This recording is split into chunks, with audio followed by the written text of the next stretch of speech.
लेटे रहे होंगे या फिर आप करोड़पति होंगे।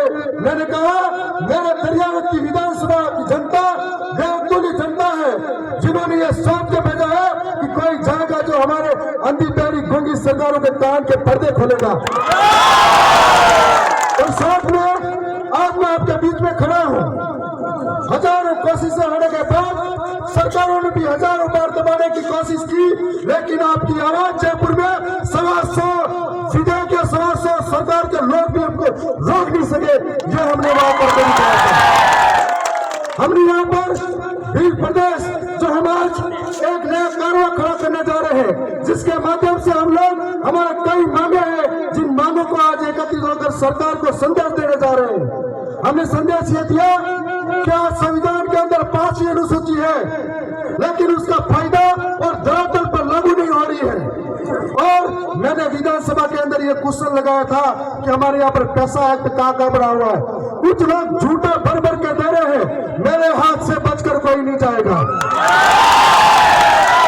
साथ में जो सरकार हमारे यहाँ की स्थिति से वाकिफ नहीं है और हमको सदन में गाली देती है, तब आप सबकी ताकत की वजह से राजस्थान के अंदर 3 विधायकों ने राजस्थान के शिक्षा मंत्री को सदन में माफी मंगवा दी।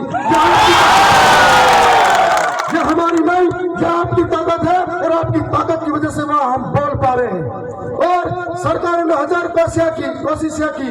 हम लोगों ने कहा कि हमारे वहाँ के शिक्षा की व्यवस्था खराब हो चुकी है, स्कूलों में पढ़ाने वाले लोग नहीं है, नौजवानों को छात्रवृत्ति नहीं मिलती है, हमारे वहाँ पे ऐसी हालत बनी हुई है। तब हमने ये भी सदन के अंदर मांग रखी थी कि जो नौजवान है उनकी भर्ती के अंदर न्यूनतम पात्रता अंक जारी किया जा रहा है, जिससे हमारे नौजवानों को नुकसान करना पड़ रहा है। और बीपीएड, पुलिस भर्ती और जो तमाम कृषि परिवेश है, इन सारी भर्तियों के अंदर पद रिक्त रहते हैं। इसी तरह से जीव विज्ञान, भौतिक विज्ञान, रसायन विज्ञान, इनके अंदर एक भी पद हमारे ट्राइबल क्षेत्र से भरा नहीं गया।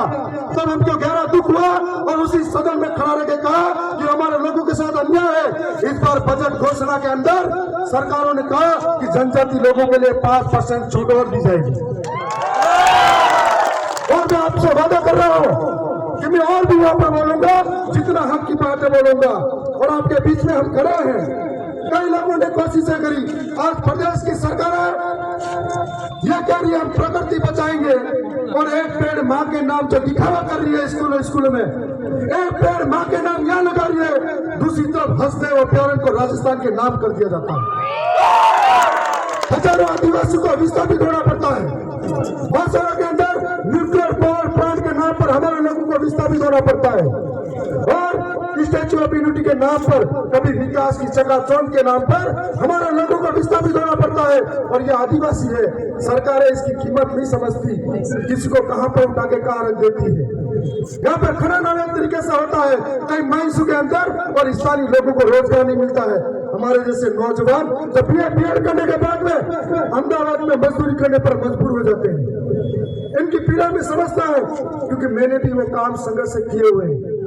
तब हमको सोचना पड़ेगा कि सरकार आदिवासी के प्रति कितनी हितैषी है। बारी बारी से कोई भी आया, लेकिन यहाँ की समाज, यहाँ के लोग, यहाँ की व्यवस्था के बारे में सोच नहीं पाए।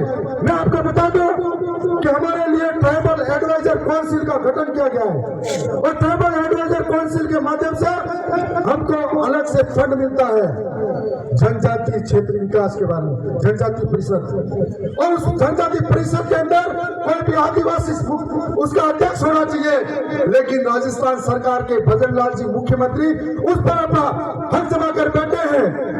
मैं उनको कहना चाहता हूं कि यदि ट्राइबल की समस्या क्या है, आदिवासी के अंदर विकास किस तरीके से करना चाहोगे, आदिवासी के हितों की रक्षा कैसे होगी, ये आपको थोड़ी पता, हम आदिवासी को पता है।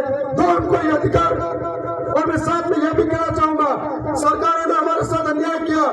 इस इलाके से आदिवासी सबसे ज्यादा है, उनके वोट बैंक से हम राजस्थान के अंदर 3 विधायक क्षेत्रीय दल भारत आदिवासी पार्टी से जीत कर गए। हमको उस समिति के अंदर सदस्य नहीं बनाया। ये हमारे साथ नहीं, हमारे क्षेत्र की जनता के साथ अन्याय किया है, और ये क्षेत्र की जनता उनको सबक सिखा के रहेगी। हमने बिल प्रदेश की मांग की। यदि बिल प्रदेश बनता है तो 5वीं अनुसूची लागू होगी। यदि बिल प्रदेश बनता है तो यहाँ पर खनन रुकेगा, यदि भील प्रदेश बनता है हमारा जल जंगल सभी सुरक्षित होगा। यदि भील प्रदेश बनता है प्रगति सुरक्षित होगी। यदि भील प्रदेश बनता है तो समस्त मानव का कल्याण होगा। यदि